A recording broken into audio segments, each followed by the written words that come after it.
Hey guys, so the last video that I had uploaded was titled Airway Heights Dick Guards. Okay, well apparently it was, I guess, just one guard that actually admitted to, doing it. I got a call from the warden or the superintendent, Mr. Key, today, which I'm very grateful for because he's actually a pretty decent and reasonable person, which I'm kind of surprised at. I wasn't expecting that. I was kind of expecting them to just kind of brush it off and, you know, do what I've always been told that they do, is just kind of disregard it. I mean, at least as far as like prisoners, making the complaints themselves, I think that would be kind of more of where they probably don't, do too much about it, because I'm sure the, prisoners probably complain about a lot. They're in prison after all, and they don't like their situation, which, tough, you're in prison. So, and the superintendent, Mr. Key, had said something to me as I was on the phone with him, talking about, how there's somebody that loves every person that's in there, as I'm talking as regards as the inmates. And he said something along the lines of, well, yeah, there's a lot of victims out there that had people that loved them too. And I said, well, no, absolutely. And I don't want whatever I said to take away from that. I don't want to, I didn't try to, I wasn't trying to diminish what victims have gone through. And I'm not saying that every prisoner who's in there deserves to be in there. There are, exceptions to that. There's always an exception, not always, but there's, exceptions to the rule. Not every prisoner, I'm sure, deserves to be in there. But, probably 90%, 95, I would even go as far as saying 97% probably do deserve to be in there. If you break the law and you take that risk, you probably deserve to go where you're about to go. Fight your case, don't just take a plea deal, always take a, always challenge the states, make them prove that you are guilty, don't just, but then they kind of punish you for that. That's kind of what happened to Scott. He decided to fight, and he could have just gotten like 3 months in rehab, so I mean, he definitely went the much harder route. But anyways, my whole point of this video is just an update on what, had happened with that last incident. And so what had happened was, they're retraining, or they're just going to give some training, not retraining, like not like that. Basically just, how they should be handling the inmates, and that jokes like that are not acceptable, which he did himself say. Which means a lot to me. I was almost in tears when he was talking to me, because, like I said, I understand that they're in there for a reason, and I know how hard their jobs have to be dealing with, prisoners on a day-to-day basis. It's not easy, and it's not like our government tries to improve the working conditions or the living conditions for people that are involved in the prison system. So, guards and inmates, probably could do better. Probably could use better stuff. They could use more support from the communities and the government, and, funds to give these people programs, and, proper safety equipment for the guards and the superintendents and their, anybody working in the prison system should be safe at all times. They shouldn't have the threat of bodily harm, and neither should the inmates, and not that whatever happened that I had complained about, there was no injury. It was just a joke that was played. But, jokes are okay for being out here in the world, like, your friends, your family, fine.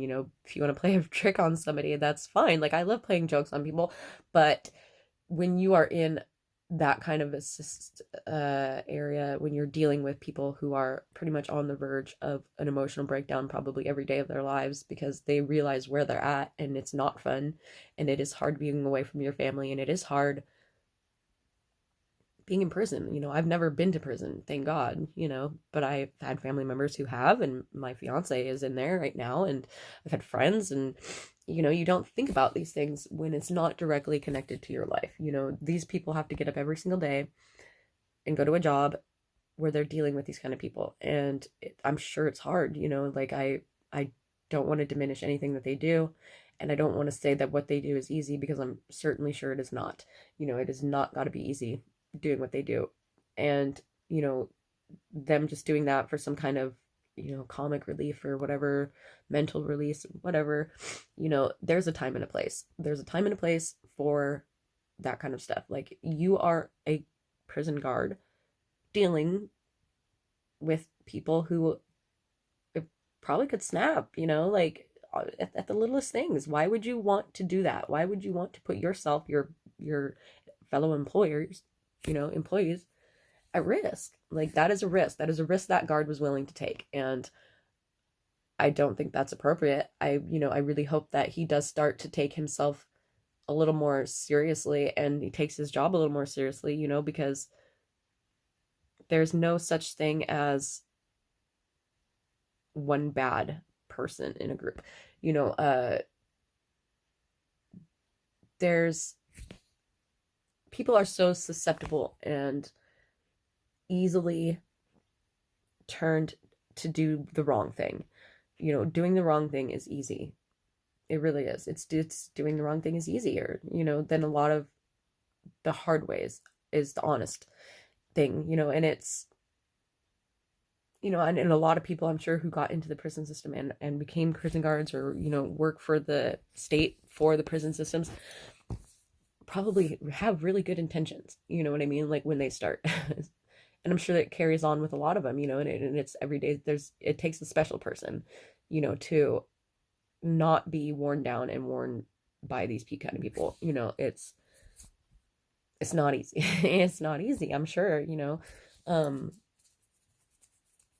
but they have to understand that, like I said, there's a time and a place. There's a time and a place for joking, and there's a time and a place for, letting your stress of the day go away. Going to the bar after work, going to a movie, going out with your friends, going out with your wife, your kids, whatever, whatever it is, but when you are in that system, when you're on work, on the clock, don't do things that are going to risk the safety of you or inmates, because your job is to protect and make sure that they're doing what they're supposed to be doing, and, not doing bad things. Like, I'm sure prisoners do, I don't know. I've never been to prison, so I don't know. Like, I know what people do in jail, and I mean, people are pretty fucking stupid, like smoking cigarettes, or, and like, I don't even know how those people get them in there. Like, I am way too, of a scaredy cat to do anything like that. So I'm like, very straight-laced, I've been to jail, so I listen to the rules. I don't fuck around. I'm already in jail, so, why make it harder on myself? Or, that of other inmates. I'm not going to do something that's going to put my other inmates, at risk for getting locked down, or getting, things taken away, and, have them being mad at me. Like, why would I do that? So that's what was done, basically, is that he said that they were going to retrain, like, for just like how to deal with the inmates. And, I really got to commend Mr. Key for that, because, I'm really happy that they took it seriously. And I'm really happy that, my fiance is probably in one of the better prisons in Washington State. I've heard some bad things about the place, but I've never personally been there. I haven't been able to go visit him yet. I don't have the money to do it. It's a really long drive. It's like 6.5 hours for me to be able to go see him, and I miss him a lot. I haven't seen him in 6 months. 6 months will be next month. But it helps to know that he's somewhere that they're going to take the care of them seriously, because it's really hard for me every day to know that that's where he's at, and to know that his life is basically in the hands of people who were okay with doing something like that, who were okay with pulling a joke on inmates when they're really vulnerable and really probably emotionally distressed, like, it can't, so that was really hard for me, because I didn't want to think that his life was in the hands of people who didn't give a shit. And that's the hardest thing for me to do every day, because when I don't hear from him for a day or two, or if even it doesn't call me, like, I freak out. Like, in my head, I'm like, oh my God, what happened? Like, is he okay? Is he alive? Like, he's in prison, so anything could happen at any time. Like, And I think like if like something were to happen to him and they didn't take it seriously, and he dies, or something really bad happened to him, I didn't want to think about it, because, and that's why I was so upset, because that was a possibility for me at that moment, because I was like, oh my god, he's not just like, I didn't really take it, like I didn't let it get to me as much until that, because I mean, of course I worried about him every single day, but I was always like, okay, well, at least he's gonna be somewhere where the guards are gonna pay attention, and the guards like care about the lives of them, at least, hopefully. But then that happened, and I was like, whoa, there's like bad people that are in the system that are holding the lives of my fiance in their hands, and that of other people too. Like, I don't know how many inmates are at this prison. It's like 1,200 or something like that, maybe less than that, like 6 or 7, I don't know, because there's a main prison and then there's like a camp. But and then I was thinking about every single one of those men and the people that love them, and how they're probably freaking out every single day, just like me. Like, it's really hard for us as inmate family, because we don't get to be there if something bad like that happens. Like, we can't just run up to our loved one and make sure that they're okay. We can't like hold them, and we have to trust that the state gives a shit. We have to trust that. We have to trust that they're going to be taken care of. And we've heard so many horror stories of things that happen to these men because they're prisoners, and so that people don't care. And that's really easy to see how that's possible, because, I mean, not that I'm trying to compare Nazi Germany to prisons these days, because they're like fucking cakewalks compared to goddamn concentration camps. Like, they get tablets, okay? Like, they can email. It's even like 10 years ago, okay? Like, prison was hard, okay? Like, they have to used to go out in chain gangs, and like, like, like before this, like before people actually gave a shit and like started complaining about these things, like these men were thrown in holes, like on Alcatraz. They're not in freaking Oz. They're not on Alcatraz, for fuck's sake. They're, like, it's a much better system than we had even 30-40 years ago. So I mean, but things still happen, like really bad things still happen, and mostly in the South, because it's the South. But Washington, you're like, yeah, okay, this is cool. Like, Washington, super liberal. Like, I'm a conservative Republican, so I don't even get like hyped up about that. But anyways, it's like, oh, we're really super progressive, we're forward, like, we're not evil people like in California and Georgia and fucking Alabama and shit like that. Like, we're not the South, okay? Like, we actually give a shit about people. And I've read so many stories about Airway Heights, and like things happening to the prisoners, and it's really scary. Like, oh my god, I drive myself crazy, because like I watch these fucking prison documentaries, and I'm like, oh my god, he's gonna die, because my fiance is kind of an egotistical a-hole, okay? Like, he's not the easiest person to deal with, but he's not a violent person. He's like a super big teddy bear. Like, but he's just an asshole. Like, but I wouldn't be surprised, if somebody clocks him in the face for being an asshole. I've done it, but just knowing that they took my complaint seriously, and knowing that the superintendent like actually gives a shit, that was really rad to hear. That was like super comforting in a way, because I don't know, one, he knows that this inmate who he's got in here now has got a fucking fiance who will fucking like not say anything. I'm not going to be that type of person who sees some kind of injustice and doesn't stand up. One of my favorite speakers is Jordan Peterson, and in one of his lectures he says, virtue is the thing that, if you were faced with the opportunity to participate in the atrocities that you would most likely not participate. I think that's the way he said it. I think the way he said it was, given the opportunity, maybe you would be the Nazi prison guard, and virtue is what would stop you from doing that.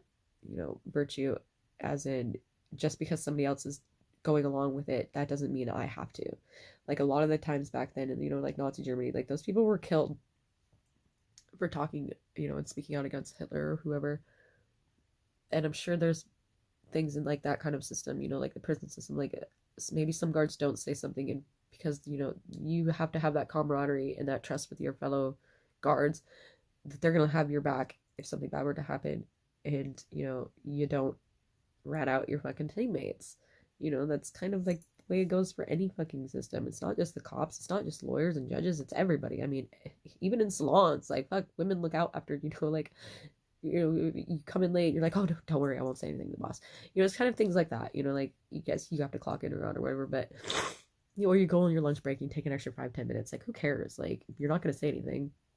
You're going to trust that your employees aren't going to, your fellow, workers aren't going to say anything.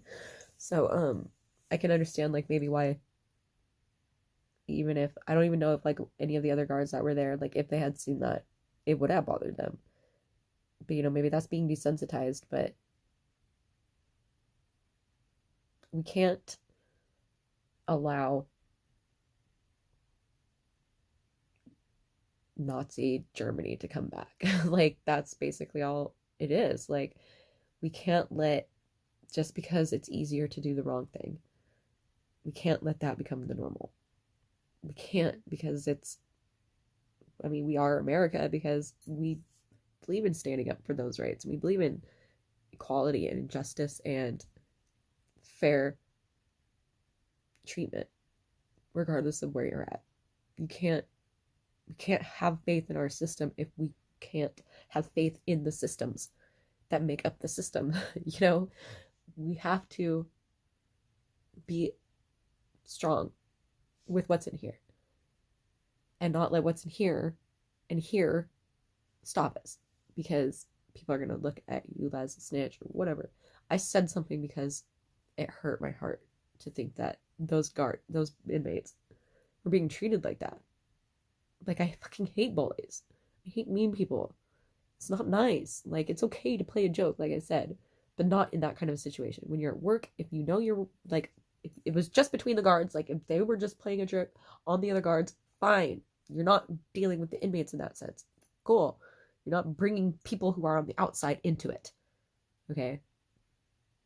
Like, don't make people who are less than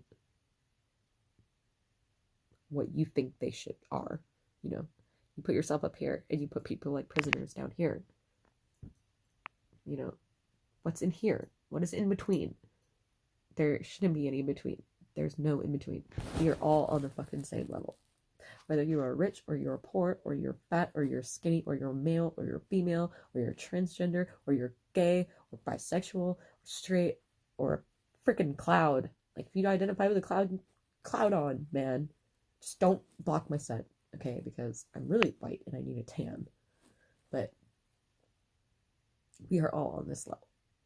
We are all equal. Having money certainly doesn't mean class, okay? Just because you have a penis doesn't make you better than me, okay?